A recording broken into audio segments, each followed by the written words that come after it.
قاسم کی بیوی نے آہستہ سے کہا، تم مجھے بتانے آئے ہو کہ میرا شوہر مر چکا اور میں دل تھامے رکھوں۔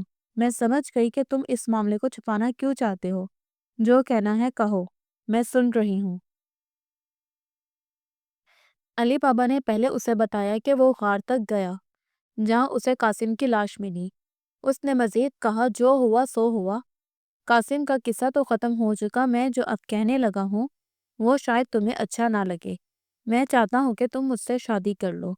اس کی ہماری مذہب میں بھی اجازت ہے۔ تمہارے پاس بھی خاصی دولت ہے اور اب میں بھی امیر ہو گیا ہوں۔ تمہاری باقی زندگی بہت آرام سے گزرے گی۔ میں تمہیں یقین دلاتا ہوں کہ میری بیوی تم سے حسد نہیں کرے گی اور تم دونوں ہنسی خوشی رہ لو گی۔ اگر میری تجویز تمہیں قبول ہو تو ہمیں اب کوئی ایسی ترکیب کرنی چاہیے جس سے یہ لگے کہ قاسم بیمار ہو کر مرا ہے۔ اس معاملے میں مرجینہ ہمارے بہت کام آئے گی۔ جو مجھ سے بن پڑے گا وہ میں کروں گی۔ قاسم کی بیوہ کو علی بابا کی تجویز پسند آئی، اور پسند کیوں نہ آتی، وہ پہلے ہی مالدار عورت تھی اور اب اسے ایسا شوہر ملنے والا تھا جو بہت امیر ہو چکا تھا۔ اس کے علاوہ اتنا بڑا خزانہ ہاتھ آنے کی امید بھی تھی۔ اس نے ٹال مٹول کرنے کے بجائے رونا دھونا بند کر دیا۔ علی بابا سمجھ گیا کہ وہ شادی کرنے پر راضی ہیں، اور اس نے مرجینہ سے کہا کہ کوئی تدبیر کرے تاکہ محلے والوں کو قاسم کے قتل ہونے کا پتہ نہ چلے۔ یہ مشورہ دے کر وہ اپنے گھر چلا گیا۔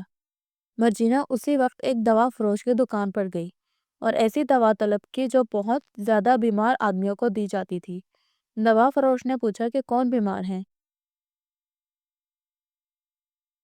تو مرجینہ نے جھوٹ موٹ کے آنسو بہا کر کہا، میرے آقا کی طبیعت اچانک بگڑ گئی ہے، کھانے پینے کا کیا ذکر ہے، ان سے تو بولا بھی نہیں جا رہا۔ وہ دوا لے کر گھر چلی آئی اور صبح اٹھتے ہی دوبارہ دوا فروش کے پاس گئی اور ایسا عرق مانگا جو اس وقت مریض کو پلایا جاتا ہے جب اس کے بچنے کی امید نہ رہی ہو۔ مرتے وقت جو تکلیف ہوتی ہے وہ اس عرق سے کم ہو جاتی تھی۔ مرجینہ کہنے لگی، اس عرق سے بھی شاید کچھ فائدہ نہ ہو۔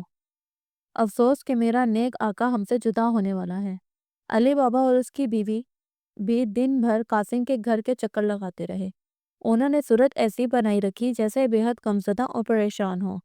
اس لیے جب شام ہوتے ہی قاسم کی بیوی اور مرجینہ کے زور زور سے رونے دھونے کی آوازیں بلند ہوئی تو پڑوسیوں کو تعجب نہیں ہوا۔ وہ یہی سمجھے کہ قاسم بیمار ہو کر مر گیا۔ مرجینہ نے بھی سب کو یہی بتایا۔ اگلے دن مرجینہ صبح صبح ایک بوڑھے موچی کے پاس پہنچی جسے عادت تھی کہ سب لوگوں سے پہلے آ کر اپنے اڈے پر بیٹھ جاتا۔ مرجینہ اس سے واقف تھی اور اس نے دعا سلام کے بعد اس نے ایک اشرفی موچی کے ہاتھ پر رکھ دی۔ موچی، جس کا نام بابا مصطفیٰ تھا، خوش مزاج آدمی تھا۔ اشرفی دیکھ کر ہنسا اور کہنے لگا، آج تو اچھی بونی ہوئی۔ سورج جیسی چمکتی اشرفی ہاتھ آئی، اس کے بدلے میں مجھے کیا کرنا ہے؟ مرجینہ نے کہا، بابا جی، اپنے سارے اوزار لے کر میرے ساتھ چلو، لیکن یہ تمہیں پہلے سے بتا دوں کہ ایک جگہ پہنچنے کے بعد تمہاری آنکھوں پر پٹی باندھ دوں گی۔ یہ سن کر بابا مصطفیٰ ذرا پٹایا اور بولا، تم مجھ سے کوئی غلط کام لینا چاہتی ہو جو میری بدنامی کا باعث ہوگا۔ میرا ضمیر یہ گوارا نہیں کر سکتا۔ مرجینہ نے جواب دیا، خدا نہ کرے میں تمہیں کسی غلط کام کے لیے تکلیف دوں۔ اس نے ایک اور اشرفی بابا مصطفیٰ کے حوالے کی اور بولی، تمہیں بدنام کرنا مجھے منظور نہیں، ڈرو مت، میرے ساتھ چلو۔ بابا مصطفیٰ مرجینہ کے ساتھ ہو گیا۔ جیسا کہ مرجینہ نے کہا تھا کہ ایک خاص جگہ پہنچ کر اس نے بابا مصطفیٰ کی آنکھوں پر کس کر پٹی باندھ دی، ہاتھ پکڑ کر لے چلی، اور پٹی اس وقت تک نہ کھولی جب تک دونوں اس کمرے میں نہ پہنچ گئے جہاں قاسم کی لاش پڑی تھی۔ مرجینہ نے کہا، بابا جی، آپ ذرا پھرتی دکھاؤ، لاش کے 4 ٹکڑوں کو سی دو، کام ختم کر لو گے تو تمہیں ایک اور اشرفی ملے گی۔ بابا مصطفیٰ نے کام نپٹانے میں دیر نہ لگائی، اور جب وہ فارغ ہو گیا تو مرجینہ نے اسے اشرفی دے کر دوبارہ آنکھوں پر پٹی باندھ دی اور واپس اسی جگہ پہنچ کر جہاں آتے وقت پٹی باندھی تھی پٹی کھولی اور کہا کہ اب اپنے اڈے پر چلے جاؤ۔ بابا مصطفیٰ کے جانے کے بعد بھی مرجینہ کچھ دیر وہیں کھڑی رہی۔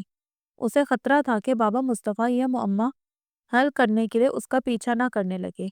جب مرجینہ کو اطمینان ہو گیا کہ بابا مصطفیٰ دور نکل گیا ہے تب وہ اس جگہ سے نکلی۔ گھر جا کر مجینہ نے میت کو نہلانے کے لیے پانی گرم کیا۔ اتنی دیر میں علی بابا بھی کفن لے کر آ پہنچا۔ انہوں نے قاسم کی لاش کو نہلا دھلا کر کفن پہنا دیا۔ علی بابا ایک بڑھائی کو تابوت بنانے کا حکم دے آیا۔